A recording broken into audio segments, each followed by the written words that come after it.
In the ancient world, the Roman Empire was a symbol of power and dominance. Stretching across vast lands from the Mediterranean to the edges of Europe, it seemed unstoppable. Its armies were disciplined, its leaders ambitious, and its people proud of the empire's achievements. Yet, even the mightiest forces in history have their limits, and one event in particular showed Rome that its reach was not infinite. This is the story of the Battle of Teutoburg Forest, a clash that changed the course of Roman history forever. The story begins in the early 1st century CE.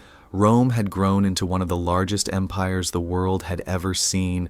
It controlled lands across Europe, North Africa, and the Middle East. The Emperor Augustus, who ruled after Julius Caesar, had brought peace and stability after years of civil war in what became known as the Pax Romana, or Roman peace. But maintaining an empire of this size wasn't easy. The Romans were constantly expanding their territory, pushing their borders further to secure resources and protect against threats. One of these expansions brought them into Germania, a region to the east of the Rhine River inhabited by various tribes. Unlike the lands Rome had conquered before, Germania was wild and untamed. Its dense forests and fierce tribal warriors made it a difficult and dangerous place for Roman soldiers. Despite the challenges, Augustus believed Germania could be brought under Roman control. By conquering the region, Rome could secure its northern frontier and gain access to valuable resources. Roman governors and generals were sent to establish control, and forts and settlements were built to demonstrate Roman authority. However, the Germanic tribes, while divided and disorganized, weren't easily intimidated. They resisted Roman rule and often clashed with the occupying forces. This uneasy relationship set the stage for one of the most devastating defeats in Roman history. The Roman Empire had faced rebellions and defeats before, but nothing could have prepared them for what would happen in the forests of Germania. The Battle of Teutoburg Forest would not only halt Rome's expansion into the region, but also send shockwaves through the empire itself. As the Romans expanded their influence into Germania, tensions between them and the local tribes began to grow. The Germanic tribes were fiercely independent, and although they were not unified under one leader, they shared a common desire to resist foreign rule. At first, the Romans attempted to govern the region by forming alliances with tribal leaders and incorporating some Germanic warriors into their own ranks. One of these leaders was Arminius, a chieftain of the Cherusci tribe. Arminius was educated in Roman ways and had even served in the Roman military. The Romans trusted him, believing he was loyal to their cause. However, Arminius had other plans. Beneath his outward loyalty to Rome, he was secretly uniting the Germanic tribes for a rebellion. He saw the Roman presence in Germania as a threat to his people's freedom and knew that if they didn't act, Rome would tighten its grip on the region.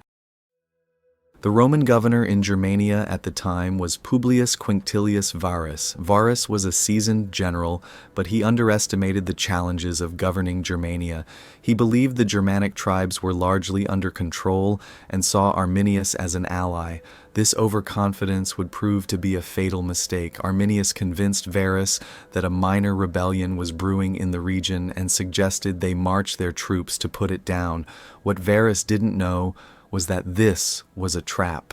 Varus agreed, and in the autumn of 9 CE, he led 3 Roman legions, around 20,000 soldiers, into the heart of Germania. These legions were not just soldiers, they were accompanied by camp followers, merchants, and their families, making the column even larger and slower.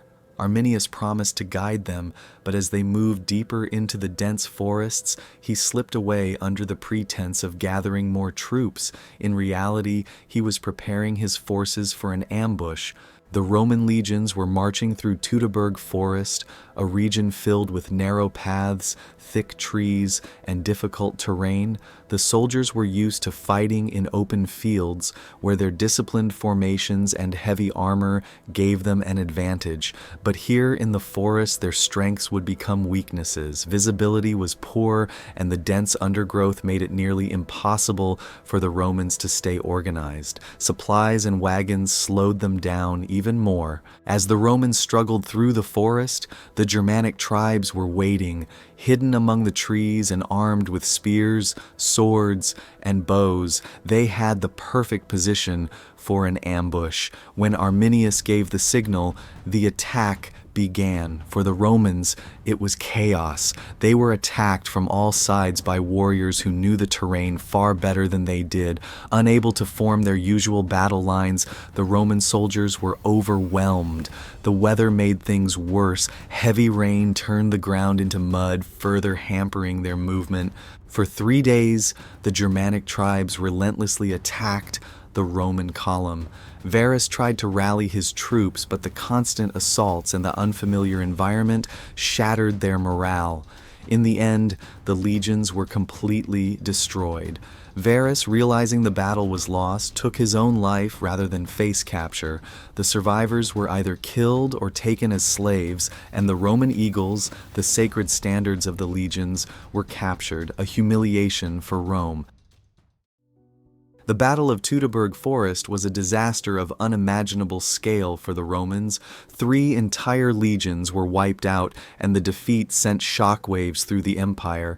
This wasn't just a military loss, it was a psychological blow that made Rome rethink its ambitions in Germania. In the aftermath of the battle, the Roman Empire was left in shock. The loss of 3 legions, along with their commanders and standards, was unprecedented. When Emperor Augustus received the news, he was reportedly devastated. According to Suetonius in the Lives of the 12 Caesars, he would wander his palace crying out, "Quintilius Varus, give me back my legions." The defeat forced Rome to abandon its plans of further expansion into Germania. The Rhine River would now serve as the natural boundary of the empire in the north.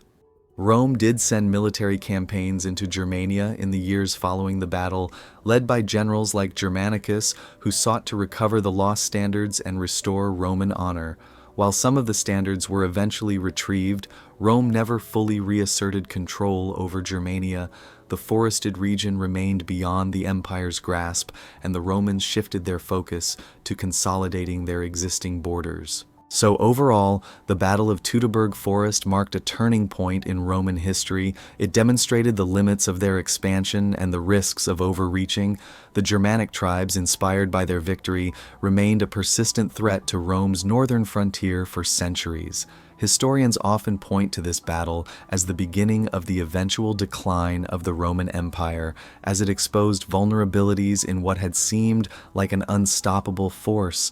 Arminius, the mastermind of the ambush, became a symbol of resistance and freedom, celebrated in German history as a national hero. For the Romans, however, the battle was a sobering reminder that even the greatest empires have their limits. And with that, thanks for watching. If you enjoyed this story and want to learn more about incredible moments in ancient history, don't forget to like, comment, and subscribe.